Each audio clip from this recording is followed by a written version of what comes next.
Everything getting set up. Hey, welcome to the IDW Hasbro panel. Thanks for coming out here. Day 53 of Comic-Con 2014. Enjoyed the last 52 days. I'm John Barber. I'm senior editor at IDW. I work on some of the Transformers books. I write some of the Transformers books. So let me introduce our cast members. Bobby Curnow, editor at IDW, works on the My Little Pony books, works on Teenage Mutant Ninja Turtles. Jim Zub, writer of the new Dungeons & Dragons Legends of Baldur's Gate, writer of Skull Pickers, writer of Samurai Jack, and about 100 other comics. Next, Mairghread Scott, writer of Transformers, Windblade, writer on the Transformers Prime and the Robots in Disguise TV shows. Next up, Livio Ramondelli, Transformers Primacy, Transformers Punishment, and all kinds of other Transformers stuff. Next is Agnes Dabrowski, boy, name I just mispronounced accidentally. Sorry, Grabowski, is that right? Scott. Alright, never mind. The panel's over. I'm sorry, I'm horrible. I'm sorry. Artist on My Little Pony, and hopefully a forgiving human being.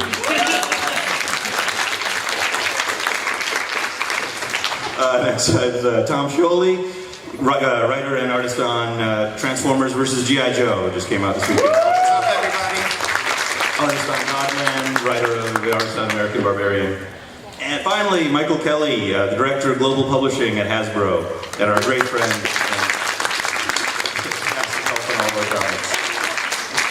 So let's jump right into the slideshow, and hopefully we'll have some time for questions at the end. Who wants to start with Transformers? All right. Oh, and there we go. Robots in Disguise. That's a comic I write. Andrew Griffith draws it usually, and the Transformers are back on Earth. Optimus Prime is leading a team of Autobots against Galvatron, who's forged an alliance with the human race. They're on the search for a mysterious object that we'll be seeing in the next couple issues. Hopefully, you guys are enjoying the series. We're going to see a little bit of a showdown with Prowl and Optimus Prime, and of course, Buster, the Huggle. Buster Limited Series. Thundercracker's been living on Earth, and he's kind of gone native, and he's got a pet dog, and he's writing screenplays. Transformers More Than Meets the Eye. Nobody cares, right? No. James Roberts and Alex Milne, neither of them could be here this weekend. Spectacular adventures of the Lost Light. Rodimus leading the Lost Light off in outer space, looking for the legendary Knights of Cybertron. I don't know if we'll see any old favorite characters maybe mysteriously showing up again. That'd be really weird.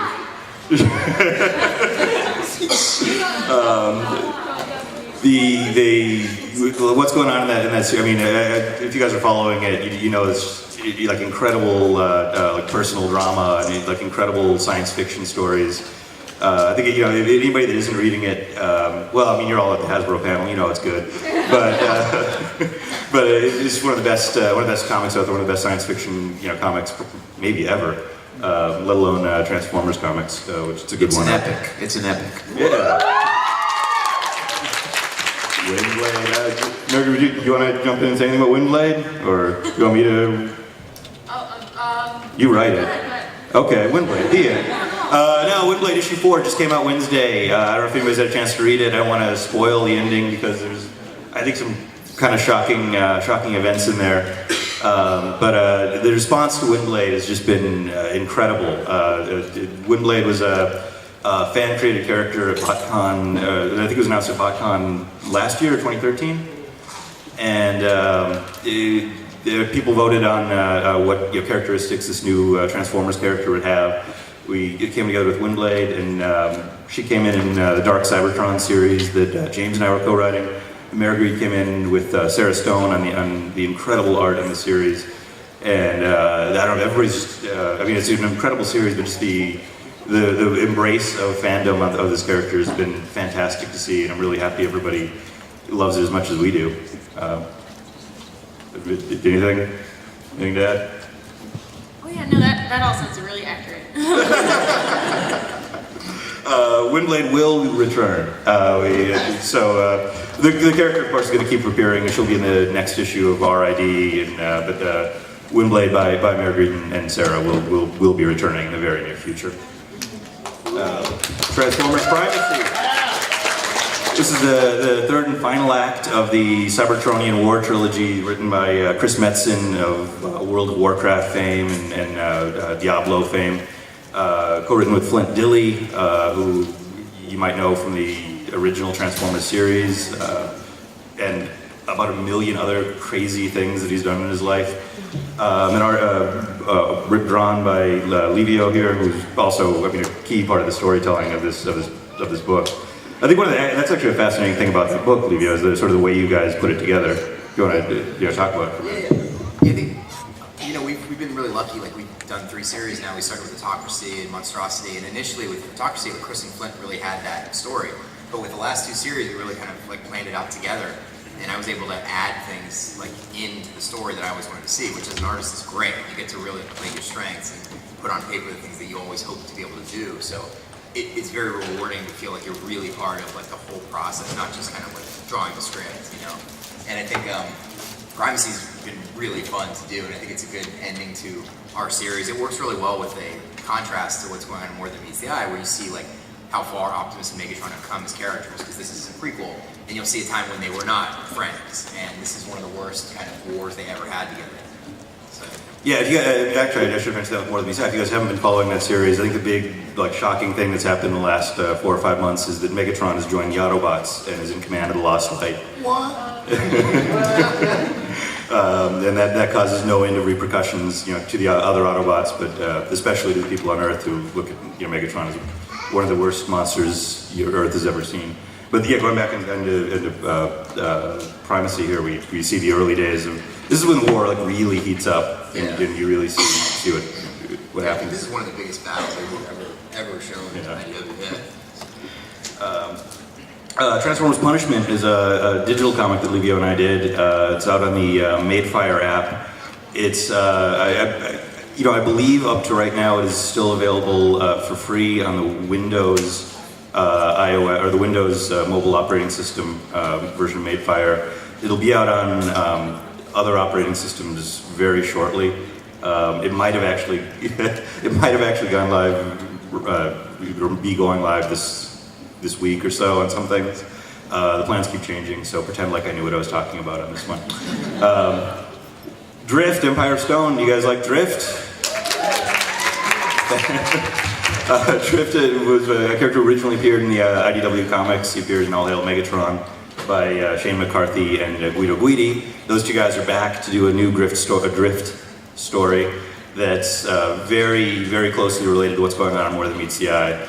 The 2 are very interconnected, and I think if Drift has left he sort of left in disgrace in More Than Meets the Eye by taking the blame for something that he didn't do, and he's been off on his own for the past, I guess, year or so probably, and Ratchet is going to seek him out and try to drag him back to the Lost Light and to the main line of the Autobots. Now, here's something we talked about a little bit yesterday. Let's see if this actually plays. Here we go. So coming up in 2015 across the comic books, across toys, across all sorts of media, is a big event that we've all been planning for a while, with some pieces that we've some seeds that we planted early, from the comics going back to day one. And some new characters that we've been working, really closely with Hasbro on developing and figuring out how they're gonna run in this storyline. But it's a little thing called the Combiner Wars. And, we announced this yesterday. This will be written by Mairghread Scott, somebody named John Barber, drawn by Sarah Stone, and Livio Ramondelli. Be next year. And it's one of like I said there, the war was over. It's time for a new war to start, and I think it's going to be some exciting. I mean, if you've been following the series, you know that the combiners have been a thing that the Transformers have been after for a while, and the key to that is going to make its appearance, and things will escalate very, very, very quickly. But it's a pretty exciting storyline.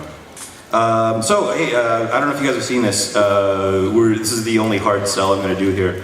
There's a website called Humble Bundle, and it sells DRM-free PDFs of, well, it sells a bunch of things, but in the case of comics, it's DRM-free PDFs of comics. You can name your own price, and the proceeds to it go not only to us, but to charity. Michael, maybe you can speak a little bit about that, if you want to. Yeah, it's Are you on? Am I on now? Yeah. Yeah. Yeah, it's a pretty exciting program because, again, as John said, you can go on, you can name your own price, and really get access to an exciting catalog of Transformers comics that span the entire storytelling experience. But the other part that makes it near and dear to our hearts at Hasbro is that a portion of the proceeds goes to the Hasbro Children's Fund, which does a lot of work to really promote well-being for children around the world. And it's an exciting part of that program to know that you're not only getting some really awesome comics, but that you're helping children in the process as well. So I do encourage you to check it out, go on the website, and name your own price, get your comics, and help some kids while you're at it. Yeah, you go on there, like, if you name your own price, you get Transformers Classics Volumes 1 through 4, which is the original 80s series. If you hit the average price that people are paying or above, you get those plus all 4 volumes of All Hail Megatron, all of Autocracy, and Spotlight Volume 1, plus some secret comics we haven't revealed yet. But if you go over, I think the price right now is around $10, the average price. But if you go over $15, you also get More Than Meets the Eye and Robots in Disguise Volumes 1 and 2. This went live on Wednesday afternoon, and we're over 100. I think we're at about $100,000 right now, which is a lot of.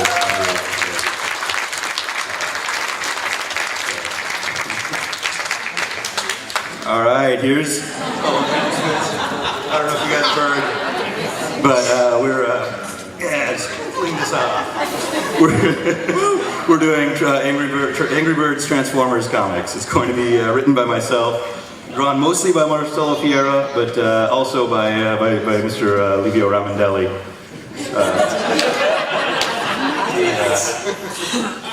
This is actually, it's a lot of fun. It's obviously spinning off of the games and the toys that Hasbro and Rovio are working together on.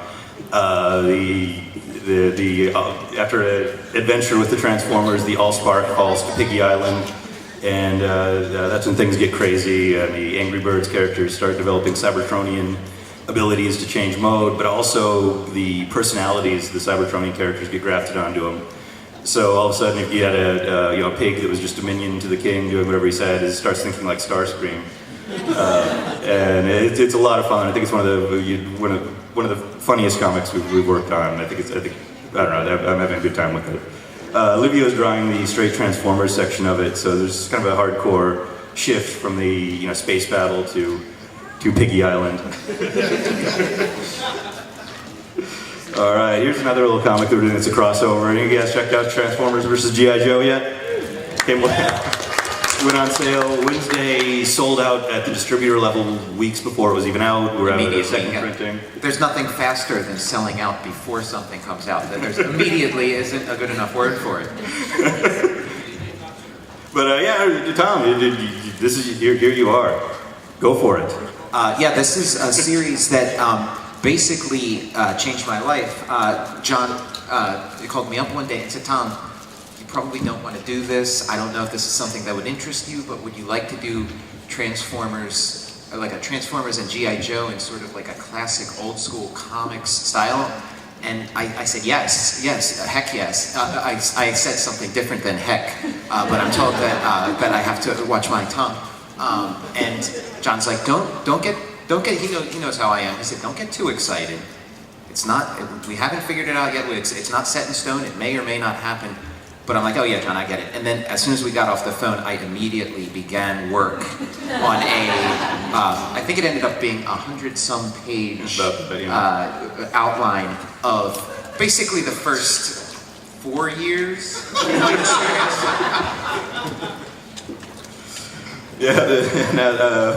I said, issue 1 just came out. The response has been phenomenal. I mean, it's been a lot of people. I think a lot of people are a little trepidatious about the comic, but I think a lot of people, once they see it, are kind of won over by how much we. The trepidation is because it just looks so different. I mean, comics haven't really looked like this since the original Transformers series of the 80s, since the original G.I. Joe series of the 80s. So it's a return to form that is just totally appropriate for the combination of these two titles. We had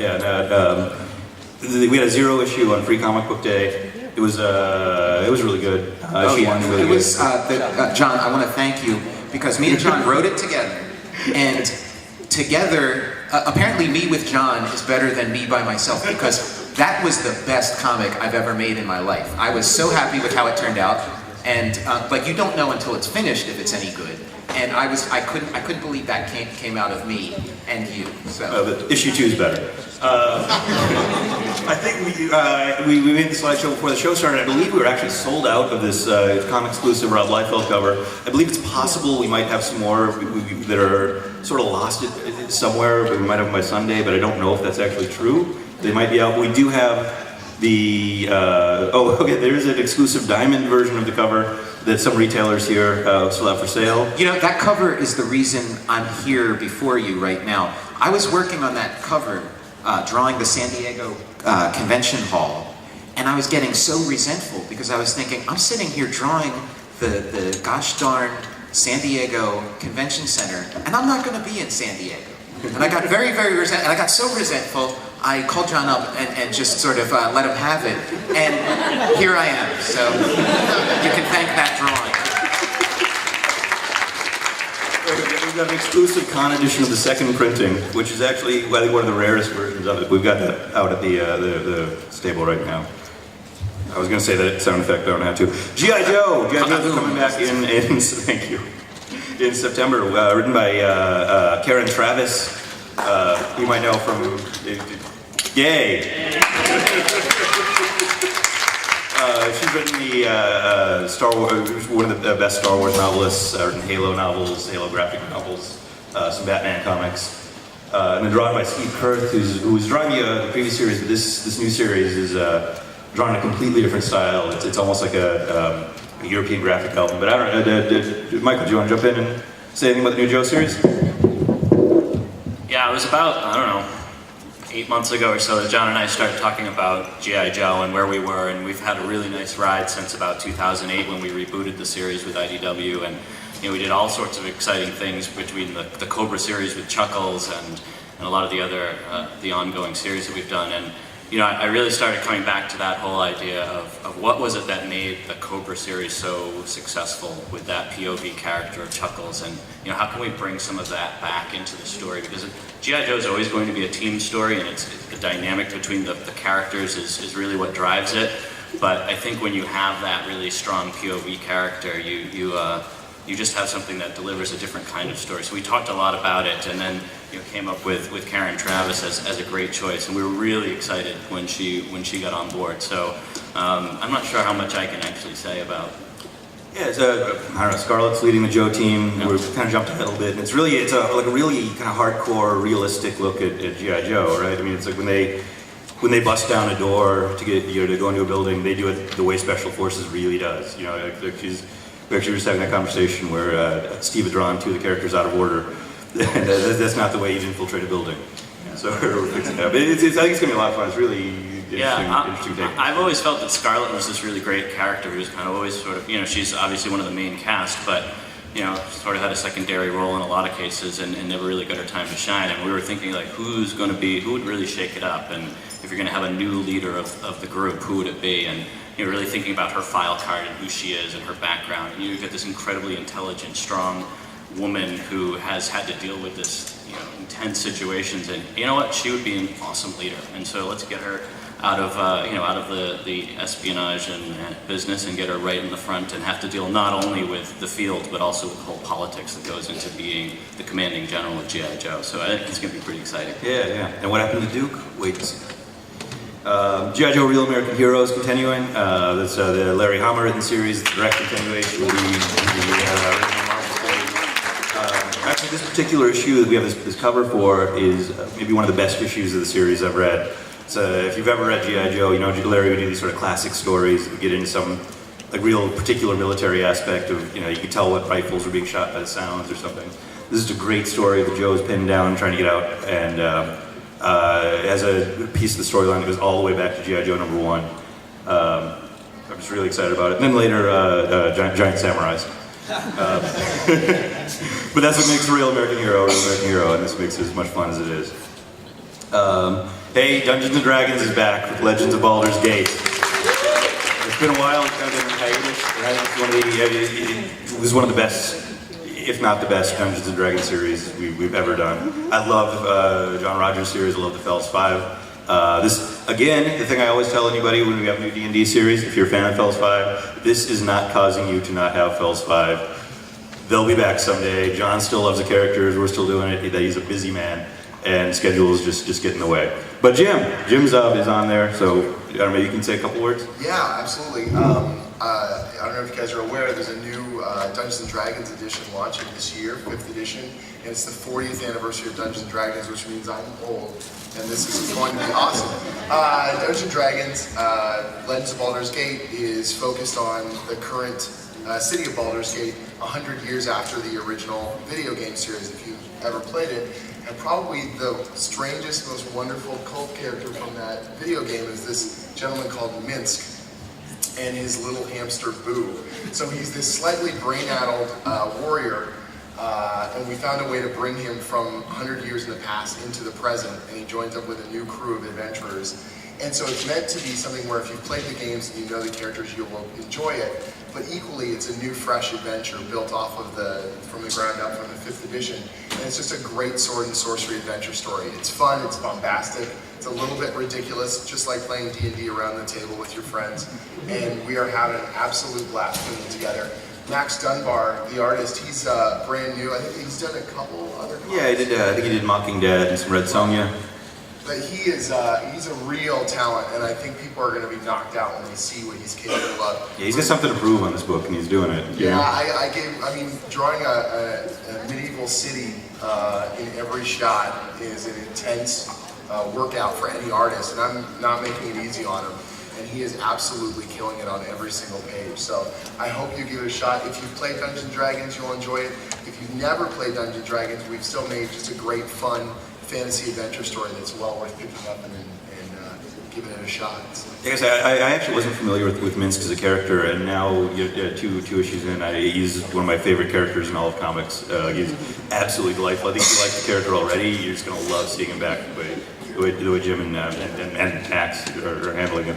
And Windblade Sarah Stone is doing the beautiful covers, and for the beautiful A covers, Max is doing the subscription covers. So if you've never played Dungeons & Dragons before, they just released a new basic game set that you can pick up as well. And it's a new player-friendly introduction set. You can try out the most popular tabletop game in the world. Littlest Pet Shop. The series is just wrapping up. Been a lot of fun. We're going to be doing a very value price hardcover for it. So if this is something that, I don't know if anybody's been reading it, but it's great for anybody, but great for kids. I think it's going to be a $10 hardcover that we're going to be putting out. That's it's really great to get into libraries, but into everybody's hands to take a look at. Obviously, this is based on the phenomenally popular show on the Hub, and nobody from Littlest Pet Shop is actually up here. So. But it is written by Georgia Ball, who, if there's any pony fans in here, wrote the Celestia Micro, so she's super talented and knows what she's doing. It's really great. I didn't mean to gloss over it. I just realized there's nobody here to actually, worked on it. Plus, I think everybody probably wants to get to My Little Pony. So I think it was 2 weeks ago, number 21 came out, and that's our Manhattan Mystery, where Applejack and Fluttershy, Rarity, along with the kids, Apple Bloom and Babs, go to see Trixie perform in Manhattan. And there's a diamond involved in her act, a rare diamond, and it goes missing. And everyone kind of is blaming Trixie because she's been up to no good in the past. But is she to blame? Let's find out. It's a classic whodunit, pony style, so it's tons of fun. And as a former New Yorker, it's kind of like going back home via Equestria. So it's a lot of fun. Agnes, this is your first time drawing the actual ongoing. You've done a couple of the single issues, but how was working on the ongoing? Awesome. What was the most fun part? Did you enjoy creating some of the new characters? Yeah, I love doing the new characters, but I really liked working with the cast of ponies. I thought that was really cool because I was waiting for that challenge for a long time, because drawing a few ponies is a lot easier, and then when you have to draw the cast, it's a challenge, and I like being challenged. So right when I found out I was going to be doing the main line, I freaked out, to be completely honest. Like, I had a moment where I was like, oh my god, oh my god, oh my god.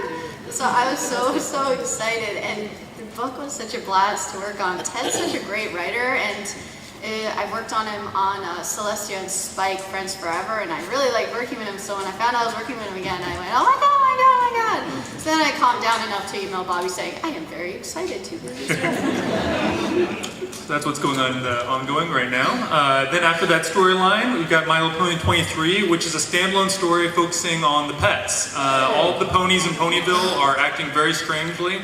They're not being responsive to the pets, and or seem to be doing something that's not very good. So it's up to the pets to work together and save the day. And this is one of my, it's almost, there's only about 2 pages of dialogue. The animals kind of talk to each other in word balloons. There you can see, yeah. So here's Angel, who everyone loves, trying to get the animals at Fluttershy's place to calm down and stop partying and try and figure out what's going on, and they are not very helpful in that regard. So it's just, I mean, this is one of those kind of, I think people are going to remember this issue just because it's so weird and different and offbeat, but it's really fun. It's been a great time working on it. It's written by Jeremy Whitley and art by Amy Meberson, who really, we all love Amy. She does a great job, but she really took it to the next level. And then in 24, we've got Discord taking Fluttershy and the Cutie Marqueteers on a very strange adventure indeed. They're going to be going to some different weird places and seeing some weird stuff. If you guys are familiar with Pony, you're familiar with Discord. He's one of the most fun characters to see and to write and to be involved with. Definitely in Ponies and ever, I would say. He's awesome. So if you don't need a Discord fix, this is where you're going to get it. And our sister series, Friends Forever, is going very strongly. I don't know if anyone remembers the movie Planes, Trains, and Automobiles. You might remember the poster was John Candy kind of hugging Steve Martin, and so this is Amy Meberson's take on that with Rarity and Applejack. It's just, basically, this issue is just a big road trip, written by Katie Cook, drawn by Edie Price, and it's just, if you can imagine a road trip with Rarity and Applejack, you can imagine a lot of hijinks, but then there's some Katie and Amy thrown in here, so there's definitely going to be some fun surprises. And then after that, one of our more unexpected pairings is Granny Smith and the Flim Flam Brothers. So what's so fun about this series is that we can have kind of standard pairings which tell great stories like Rarity and Applejack, and then sometimes I feel like the writers of this series are just taking characters from out of a hat and be like, oh, hey, Granny and Flim Flam, great, let's put them together. But what's always surprising is that they find the real heart of these characters, and characters you wouldn't think go together have some surprising similarities, and there's a lot of heart in them. And that's been one of the surprising things about Friends Forever is how much heart the series has, exploring the friendship between these characters that you might not think go together. So that's going to be a lot of fun. And then in the fall, we're going to have Power Ponies. If you're at Comic-Con, you probably are aware that superheroes are a thing, exist. So this is the pony version, which is tons of fun. This is written by Ted Anderson, drawn by Ben Bates. It's just classic superhero hijinks, pony style. So it's tons of fun. And we actually have to give a quick little plug, we've got an exclusive version of My Little Pony 21, so you can read Agnes's work. But also in the back, we've got a 7-page backup story that features Maniac, who is the Power Pony's main villain. So that you can only get that here. So I recommend coming to check it out. It's a really fun story. Maniac is another one of those characters who, like Discord, you just have a lot of fun with. It's totally crazy, and it's gonna be a lot of fun. That's the IDW Hasbro publishing line. So I guess thank you. So yeah, I'd like to open up for questions. There's a mic up there, so if anybody wants to ask questions, just hop on up and line up, and we'll answer as much as Whoever's we can. fastest. Whoever's fastest. Just yell. Okay. Just yell. No, there you go. There we go. Hi. So my question's about the My Little Pony comic series, actually. I was wondering how much interaction the writers have with the creative team for the show. Someone kind of asked that in the panel across the way just now, and it was kind of a vague answer. So I was kind of curious, like, do you have like a shared universe Bible or something to that effect, or is it kind of like do what you want and hope it works out with what they planned on the show? So that was my question. Michael, do you want to take that question since you get a little bit of everything? Yeah. No, we actually work pretty closely with the studio team to make sure that we're weaving in and out of their stories without, coming up with any conflicts, or, we really want the comics to flow as part of the narrative structure of the show as well. So we work very closely with the studio. Great, thank you. So I wanted to ask, when is the inevitable Transformers versus Ponies?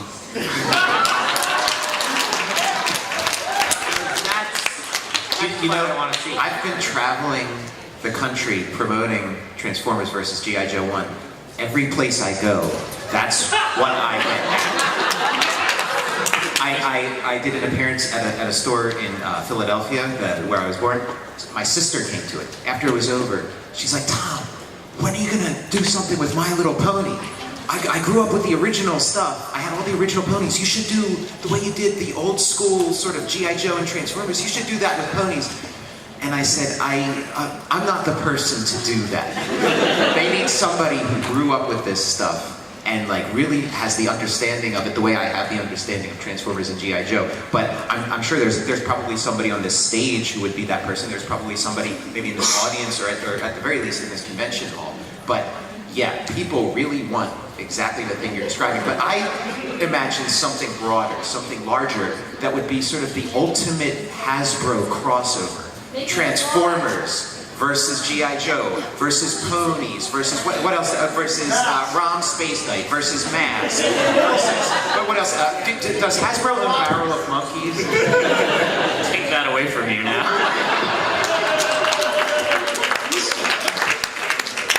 Fingers crossed of that sometime soon. Hi, I'm just wondering, it's been a long time since we've seen Grimlock in the main line. Yeah, and the Scavengers. So I'm wondering, do you have any further plans down the road for Grimlock to return? No, he's never going to appear again. No, we just set that story up, and we're just going to let it slide. Like, James doesn't really plan ahead. He doesn't really think about what's going to happen next. No, of course. Yeah. No, I think we'll be seeing him. Well, I don't want to say what, but let's say yes. Let's say a big old yes. That's good enough for me. He's in Primacy. You can see what he was doing like back then and like how non-personal he was like on the battlefield. There you go. That's right. Yeah. He played a pretty good, big role in Primacy 1. Yeah, that's right. The rest of the Dinobots were in Punishment. They play a pretty big role in Punishment, and obviously Windblade, you've seen that already, but they'll be around too. But yeah, Grimlock's off on his own in space with the Scavengers. We'll be back. All right. Thank you. Can I say something about Grimlock real quick?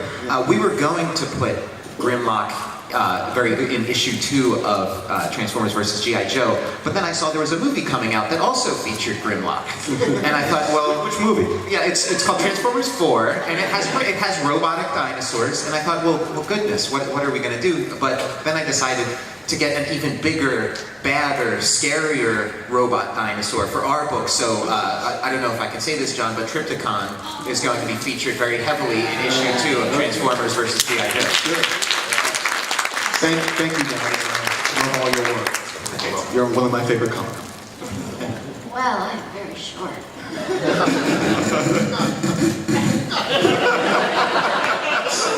Even shorter. Well, it looks like I'm helping you, Renata. I did manual labor. Huh. So, I guess this is specifically for you, John. With the Dark Cybertron series, when it came to having the certain deaths of certain characters, okay, spoiler alert, Shockwave and Bumblebee, which were kind of like fan favorites. Did you plan on kind of killing them, or well, if Shockwave is really dead, or if he just sent to another dimension, and then he may come back, we're crossing our fingers. Did you plan it, or was this like improv? Did James Robertson kind of plan it, or was this like communicative? Because most of my friends who read it were like, no, James Roberts had to be involved. He has to come up with this. And so far, we're all like, who did plan the death? Yeah, it was Jim.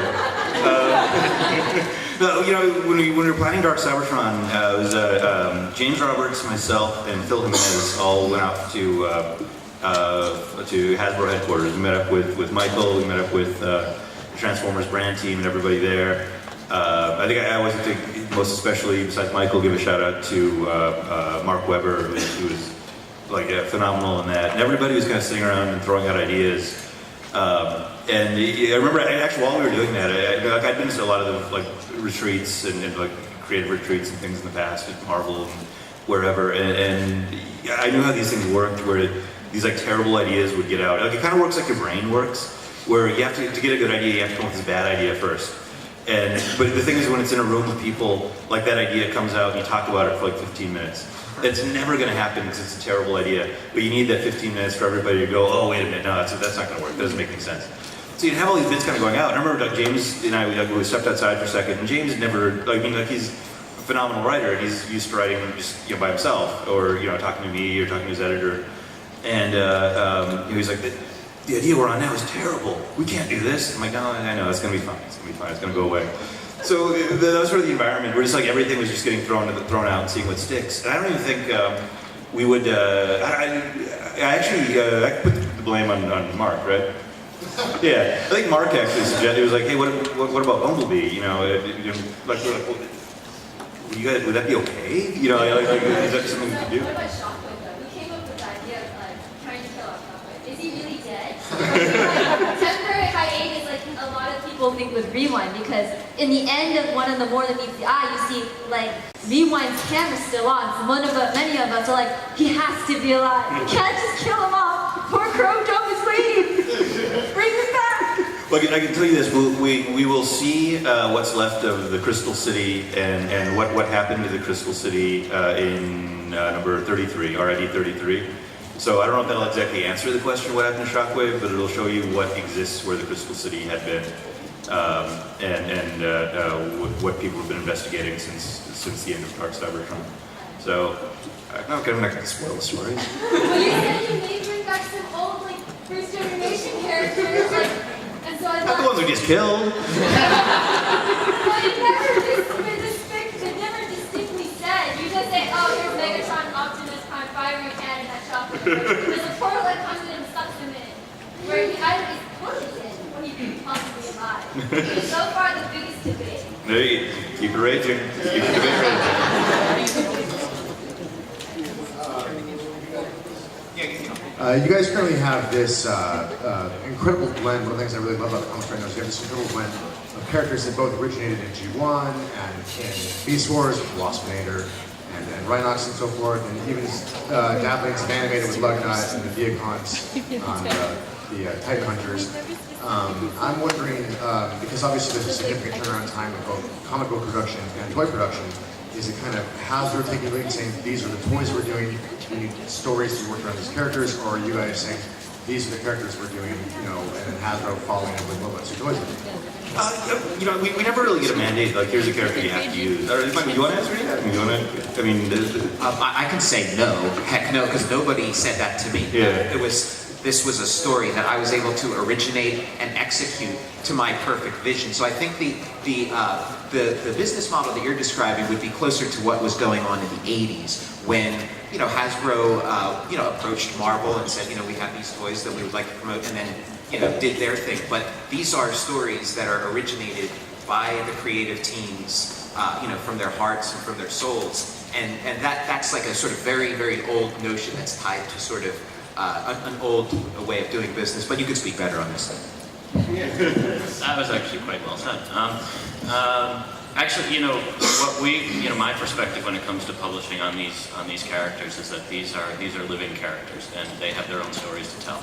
And we have these brilliant group of creators who bring that to life. We don't force the issue. It's these stories go in the direction that they're going to go organically, if you will. Now, does that mean that I don't step in once in a while and maybe guide things a little bit if need be? That, of course. I mean, we have a brand we have brands that are very strong and powerful for a reason. It's because we take care of them. But within reason and within the creative structure, my feeling is that these stories need to go the way that they organically are going to grow, and I'm not going to interfere with that. And certainly Hasbro's feeling about storytelling is that's why we have brands that have lasted so long. It's because these characters are living, breathing creatures and beings that inhabit these worlds, and these are the people who bring them to life, and we need to let them do that. I think specifically with like Wasp Commander, I mean, like there was Wasp Commander toy. I mean, like Wasp Commander obviously became this bigger thing while the toy's coming out. But to me, a lot of times I just like doing that. I like when I know a toy is coming out or I find out it's going to happen. It's like, oh, what if we, that's a great character. Like that's a terrific character. We haven't had that character in our comics before. So what if we made him somebody like actually important, made him a big piece of Dark Cybertron, and then left him to be in Windblade, and I think if it had been something where it didn't work creatively, I don't think it would have been, like I said, it wouldn't have been an issue, but it was a lot of fun. Yeah, I like that kind of challenge and that kind of bit of sometimes doing that with some of the characters. Not all the time, I mean, not every character is like that, but I like that. Punch, counter punch league. You know exactly where that was going. But besides that question, when is Legacy of Rust coming out? Didn't we have a conversation about this last year, Michael? We did. I was also wondering, now that there's been established in the mainline IDW Transformers comics that some of the Transformers are different ages, some of them are pre-war, some of them were created in different battles. For me, I'm 35, I remember the fall of the Berlin Wall, but I was 11 or 12 when it happened. So what about a Cybertronian that's a newborn that doesn't remember the war, or is 10 or 20 or even 100 and doesn't have these millions of years of life and memories to draw on? How do they fit into this universe? And do they exist? Yeah, well, that's something we definitely started and expand upon with Windblade. For those of you that don't know, Windblade is actually part of an ancient colony that left Cybertron before the war started. So she had no prior knowledge of what it really means to be an Autobot or Decepticon until the Autobots and Decepticons showed up on their doorstep. I'm gonna spoil issue 4 now, so when I put my hands down, you just keep your hands over your ears until you die. Okay. And so in issue 4, obviously we introduced the idea that there are multiple colony worlds out there. They've all had their own sort of unique growth period, and that was really an attempt to open the world up as much as possible. It seems like my favorite thing about Transformers in the last few years has been the sort of breakdown of the black and white Autobot versus Decepticon, and you're going to start to see hopefully more and more characters that have their own agenda, that have their own dividing lines between each other, and that bring that mindset to just make the world that much richer. So. John, you're more of the, I'm a Transformers student, while you're the Transformers historian. But if I recall correctly, wasn't exactly what he's describing the case with the Constructicons? In the old comics, the Constructicons were built on Earth and built no memory of the past. And wasn't it also the case of the aerial bots and maybe even the Stunticons, or am I mistaken? Yeah. Different continuity. Yeah, I'm mistaken, or no. I think you're right. You're right. In the cartoons, it was the Dinobots. In the comics, the Dinobots were just on the arc. But yeah, no, I think that idea of sort of the different age groups is something that's actually going to come up a little bit more throughout, either older or younger. But kind of got here a little late, but I got a question with the G.I. Joe Transformers team. With the aerial bots, is there any chance that we'll see Team Joe make their own version of the aerial bots in the series? Well, I mean, the plan for this series is that it's an ongoing. It's basically going to be a comic that you're going to read, your kids are going to read, your grandchildren are going to read, your great-grandchildren. So pretty much anything you can imagine is going to happen in this series, so yes. John, wait, is that question over? What? Is that last question over? About the... I can't understand what you're saying. Never mind, I don't have anything to say. I'm sorry, no. I have a question about Pony. You said that you work close with the studio. How open are you to create an arc from the comic into an episode? Michael? I'll answer the same way that the studio answered. It's within the realm of possibility.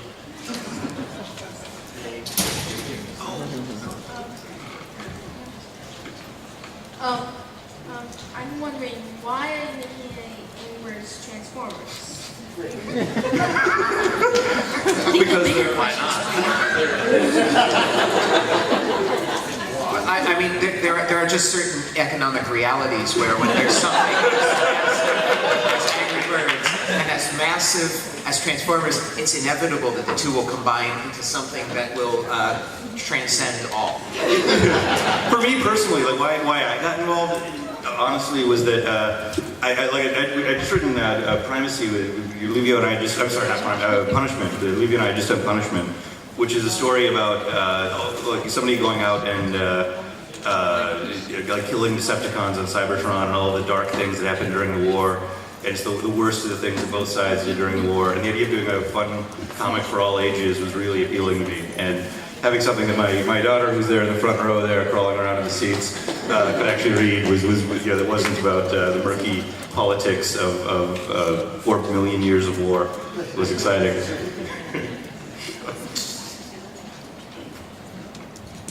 Good afternoon.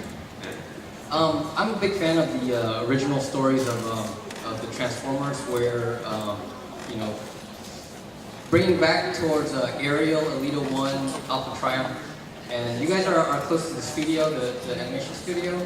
How plausible would it be to bring those kind of episodes to the show? What do you mean to bring those characters to the new show? Oh, to the Robots in Disguise cartoon series. Oh, okay. Well, Alpha Triumph was in Prime. Yeah. Like, he was in the old shows. Yes. Yeah. Briefly. Well, briefly is more than nothing. my main question is going back to Ariel, Alita 1. How plausible would it be to bring her into the series? I don't know anything about the Robots in Disguise TV show. I actually saw the first video of it yesterday. I thought it looked great. I don't know. She might be a main character for all I know. I have no idea. What about in the comics? Well, Yeah, in the IDW verse, what about... I don't read the comics. I've never actually seen the comics. I don't actually know the answer to that either. No, in terms of the show, I mean, we really don't know anything about the show, but yeah, in terms of the comics, I think it's definitely a chance to see some of the older characters. Alpha Triumph will, let's say, maybe be making an appearance very, very soon. I have a question. So for the G.I. Joe line, you were mentioning about bringing more realistic military aspects into the comic book. May I ask how it is that you bring those more realistic military concepts in? Do you have someone that you go to, a veteran, a group of veterans who go and provide that information to you, or do you collect it from what you see online? John, can I, because I know you're going to have the complete and final and utter thorough answer, but I have a quick answer. A friend of mine went for a jog yesterday morning, and he said, Tom, there's this amazing aircraft carrier that you have to see. Go jogging with me tomorrow, and you can check it out. So this morning, went with him, went for the jog, got to this thing, and was snapping pictures like crazy of this like amazing aircraft carrier. Is it the Midway? Is that what it's called? And so it's things like that. Any opportunity that presents itself in my life where I can learn something about military history,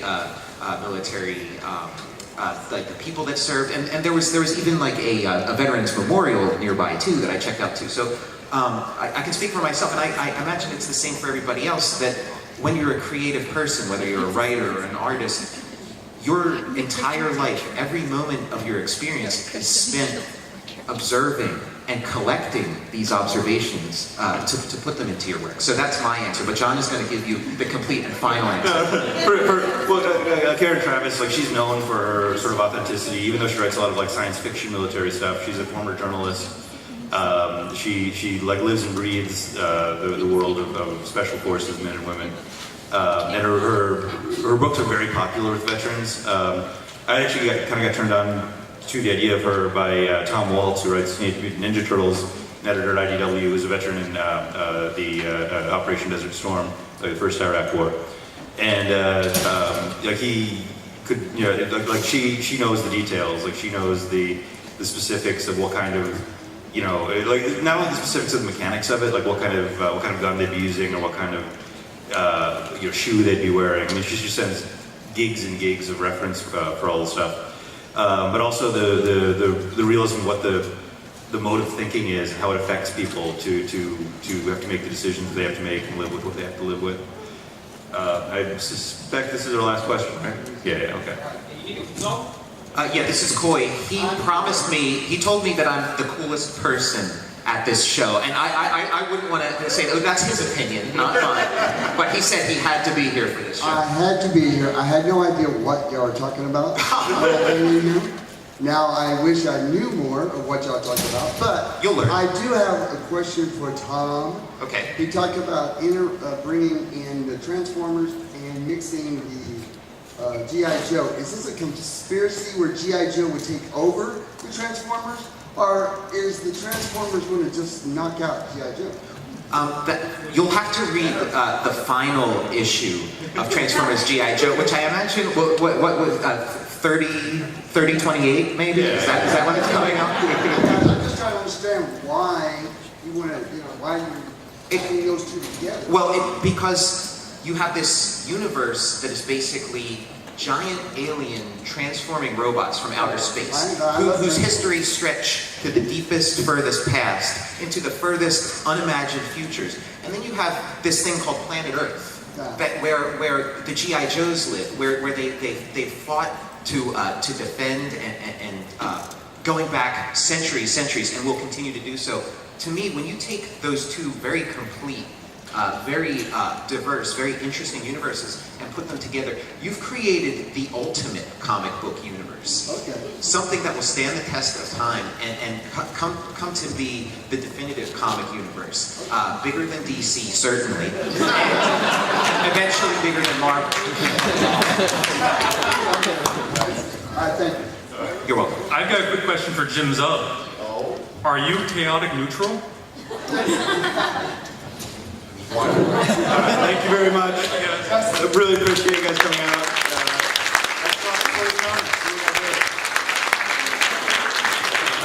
I drew a bad, I was going to say bad ass, but it's bad A, picture of the Transformers logo if anybody wants it on this place.